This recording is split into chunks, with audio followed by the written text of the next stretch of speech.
Hi friends, அஸ்ஸலாமு அலைக்கும். இன்றைக்கி நம்ம பேக்கரியில் கிடைக்கிற அதே டேஸ்ட்லேயே சில்லி பால்ஸ் வீட்டில் எப்படி ரெடி பண்ணுறதுன்னு பார்க்கலாம். அதுக்கு ஒரு அகலமான பாத்திரத்தில் அரை கப்பு போல் காய்ச்சின பால் தான். இது கொஞ்சம் வெது வெதுப்பான சூடில் இருக்குது. ஒரு ஸ்பூன் அளவுக்கு ஈஸ்ட்டு சேர்க்குறேன். ஈஸ்ட்டு சேர்த்ததுக்கப்புறம் அதே ஸ்பூனாலேயே 2 ஸ்பூன் அளவுக்கு சர்க்கரை சேர்க்குறேன். சேர்த்துட்டு நல்லா ஒரு தடவை கலந்து கொடுத்துடலாம். கலந்து விட்டதுக்கு அப்புறமா ஒரு 15 நிமிஷத்துக்கு அப்படியே மூடி போட்டு விட்டுருவோம். ஈஸ்ட் நல்லா புளிச்சு வரட்டும். 15 நிமிஷம் கழிச்சு நான் திறந்து பார்க்குறேன். இந்த பாருங்க, நல்லா நுர பொங்கி வந்திருக்கு. இப்போ இதை ஒரு தடவை நல்லா கலந்து கொடுத்துட்டு இதில் நம்ம மாவெல்லாம் சேர்த்துப்போம். நான் இன்னைக்கு மைதா மாவில் தான் செய்கிறேன். கடைகளில் கிடைக்கிற அதே டேஸ்ட் வேணும்னா மைதா மாவு தான் சேர்க்கணும். இன்றைக்கி நான் 1.25 கப் அளவுக்கு நான் மைதா மாவு எடுத்திருக்கேன். நல்லா சலிச்சிட்டு எடுத்திருக்கேன். இப்போ இதுக்கு 1 டேபிள் ஸ்பூன் அளவுக்கு நான் சர்க்கரை சேர்க்குறேன். 2 பிஞ்சு அளவுக்கு உப்பும் சேர்க்குறேன். சேர்த்துட்டு இந்த பால்லேயே நல்லா கை வச்சு கலந்து கொடுத்துருங்க. எடுத்த உடனே தண்ணி எதுவும் சேர்க்காதீங்க. ஃபஸ்ட்டு நல்லா கலந்து கொடுத்துட்டு அப்புறம் தண்ணி சேர்த்துக்கலாம். பாருங்கள், எனக்கு கொஞ்சமாக தண்ணி தேவைப்படுது. இப்போ நான் லைட்டாக தெளித்து விட்டு தண்ணி சேர்த்துக்கிறேன். ரொம்பவும் சேர்த்துறாதீங்க. ஒரு 5 நிமிஷத்துக்கு நல்லா அழுத்தம் கொடுத்து மாவை நல்லா பிசைஞ்சு விட்டுட்டேன். பிசைஞ்சதுக்கப்புறமா இதில் 1 டேபிள் ஸ்பூன் அளவுக்கு நான் பட்டர் சேர்க்குறேன். சேர்த்துட்டு இதையும் நல்லா கலந்து கொடுத்துடலாம். மாவு வந்து நம்ம பிசைய நல்லா சாஃப்ட் ஆகிட்டு வந்துடும். பாருங்கள், நமக்கு மாவு எந்த அளவுக்கு அப்படியே சாஃப்டாக இருக்குதுன்னு கையில் தொடும்போதே அப்படியே பஞ்சு மாதிரி இருக்கும். இப்போ இது ஒரு அரை மணி நேரம் போல் ஊறி வரட்டும். ஒரு பிளேட் போட்டு மூடி விட்டுடலாம். எனக்கு ஒரு அரை மணி நேரம் கழித்து நான் திறந்து பார்க்குறேன். நம்ம பிசைஞ்ச மாவை விடவே கொஞ்சம் போல் டபுள் ஆகிட்டு வந்திருக்கு. அப்படியே 2 நிமிஷத்துக்கு இந்த மாதிரி லைட்டாக கலந்து கொடுத்துக்கலாம். ரொம்ப அழுத்தம் கொடுக்க வேண்டாம். இந்த மாதிரி அப்படியே விரல்களாலேயே லேசாக அப்படி கலந்து கொடுத்துக்கிட்டே இருப்போம். இன்னும் சாஃப்டாகும் அது. நமக்கு பாருங்கள், மாவு நல்லா பன்னு மாதிரி சூப்பராக இருக்குது. இப்போ இதுலேருந்து கொஞ்சம் போல் மாவு எடுத்துக்கலாம். சின்னதாக ஒரு கோலி குண்டு சைஸ் அளவுக்கு மாவு எடுத்து இந்த மாதிரி கொஞ்சம் கூட விரிசல் இல்லாமல் உருட்டி வச்சுக்கலாம். நம்ம குலோப் ஜாமுக்கெலாம் உருட்டுவோம் இல்லையா, அந்த மாதிரி. அதை விடவே குட்டியாக இருக்குது பாருங்கள். இது இன்னுமே டபுள் ஆகும் நம்ம எண்ணெயில் போடும்போது. அதனால் இதை வந்து ஒரு கோலி குண்டு சைஸ் அளவுக்கு நம்ம உருட்டி எடுத்துப்போம். நான் ஒரு பிளேட்டில் எண்ணெய் தடவி வச்சுருக்கேன். எல்லா மாவையும் நம்ம இந்த மாதிரி ரெடி பண்ணி எடுத்துருவோம். எல்லாம் நமக்கு ரெடியாக இருக்குது. எண்ணெயில் பொரிச்சு எடுக்க கரெக்டாக இருக்கும். இப்போ தான் நல்லா அகலமான கடாயில் நான் எண்ணெய் சேர்த்துருக்கேன். எண்ணெய் நல்லா சூடாயிடுச்சு. சூடானதுக்கப்புறம் அடுப்பை வந்து மிதமான தீயில் வச்சுக்கோங்க. அப்போ தான் நல்லா உள்ளே வெந்து வரும்.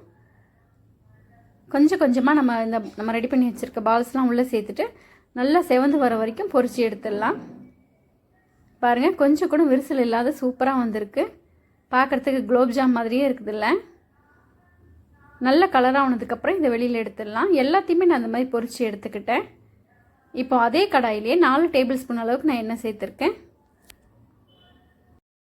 எண்ணெய் சூடானதுக்கப்புறமா இதில் 2 மீடியம் சைஸ் வெங்காயத்தை பொடிசாக கட் பண்ணியிருக்கேன். 1 பச்சை மிளகாய், அதையும் பொடிசாக கட் பண்ணியிருக்கேன். கொஞ்சம் போல் வதக்கி விட்டுருவோம். ரொம்ப வதங்கணும்னு அவசியம் கிடையாது. இதில் பாதி போல் குடமிளகா எடுத்திருக்கேன். நான் பெரிய குடமிளகா வச்சுருந்தேன், அதனால் பாதி எடுத்திருக்கேன். நீங்கள் சின்ன குடமிளகா இருந்தால் 1 கூட சேர்த்துக்கலாம். 1 ஸ்பூன் அளவுக்கு நான் இஞ்சி பூண்டு விழுது சேர்க்குறேன். சேர்த்துட்டு நல்லா கலந்து கொடுத்துருவோம். இஞ்சி பூண்டோட பச்சை வாசனை போகட்டும். எல்லாம் நல்லா வதங்கி வந்திருக்கு. இப்போ வந்து நம்ம அடுப்பை சிம்மில் வச்சுக்கிட்டு மசாலா எல்லாத்தையும் சேர்த்துக்கலாம். 1/4 ஸ்பூன் அளவுக்கு உப்பு சேர்க்குறேன். 1 ஸ்பூன் அளவுக்கு தனி மிளகாய் தூள், 3/4 ஸ்பூன் அளவுக்கு கரம் மசாலா சேர்க்குறேன். நான் எடுத்துருக்கிறது சின்ன ஸ்பூன் தான், அதனால் 3/4 ஸ்பூன் சொல்லியிருக்கேன். இதில் 4 டேபிள் ஸ்பூன் அளவுக்கு தக்காளி சாஸ் சேர்க்குறேன். எல்லாத்தையும் சேர்த்ததுக்கப்புறம் நல்லா ஒரு தடவை கலந்து கொடுத்துடலாம். கடைசியாக கொஞ்சமாக கொத்தமல்லி இலையும் சேர்த்துப்போம். நல்லா வாசனையாக இருக்கும். இப்போ ஒரு அரை டம்ளர் போல் தண்ணி சேர்க்குறேன். தண்ணி சேர்த்ததுக்கப்புறம் ஒரு தடவை கலந்து கொடுத்துடலாம். இது கொஞ்சமாக கொதித்து வரட்டும். பாருங்கள், கொதிக்க ஆரம்பிச்சிருச்சு. இதில் 1 ஸ்பூன் அளவுக்கு நான் சர்க்கரை சேர்க்குறேன். சர்க்கரை சேர்த்தோம்னா அதோட டேஸ்ட்டு சூப்பராக இருக்கும்.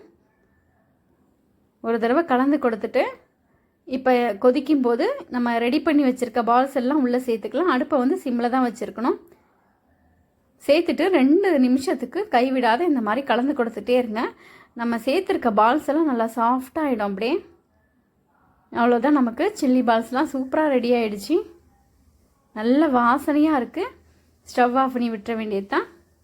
பாருங்கள், நமக்கு சூப்பராக சில்லி பால்ஸ் ரெடி ஆகிடுச்சு. இதுக்கு மேலே கொஞ்சமாக வெங்காயத்தையும் கொத்தமல்லி இலையும் சேர்த்துட்டு சாப்பிட்டோம்னா வேறு லெவலில் இருக்கும் டேஸ்ட்டு.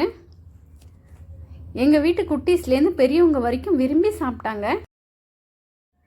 நாங்கள் எப்போல்லாம் வெளியில் போகிறோமோ அப்போல்லாம் இந்த பேக்கரியை பார்த்து என் பிள்ளைங்க கேட்குறது இது மட்டும்தான். அந்த அளவுக்கு என் பிள்ளைங்களுக்கு ரொம்ப பிடிக்கும். பாருங்கள், அப்படியே பன்னு மாதிரி இருந்துச்சு. ஒன்று ஒன்றையும் சாப்பிட்றதுக்கு டேஸ்ட்டு ரொம்ப அட்டகாசமாக இருந்துச்சு. கண்டிப்பாக நீங்கள் ஒரு தடவை உங்கள் பிள்ளைங்களுக்காக நீங்கள் வீட்டில் இதை ட்ரை பண்ணி பாருங்கள். ட்ரை பண்ணி பார்த்துட்டு எப்படி வந்துச்சுன்னு கமெண்ட் பண்ணுங்கள். ஒரிஜினலாக பேக்கரியில் கிடைக்கிற அதே டேஸ்ட்லேயே நீங்கள் செய்யணும்னா நான் சொல்கிற அளவுகள் படி கரெக்டாக செய்யுங்க. பாருங்கள், உள்ளே எந்த அளவுக்கு அப்படியே பன்னு மாதிரி சாஃப்டாக வந்திருக்கு பாருங்கள். சாப்பிட்டுக்கிட்டே இருக்கணும் போல் இருந்துச்சு. அந்த அளவுக்கு டேஸ்ட்டாக இருந்துச்சு. ட்ரை பண்ணி பார்த்துட்டு எப்படி வந்துச்சுன்னு கமெண்ட் பண்ணுங்கள். தேங்க்யூ.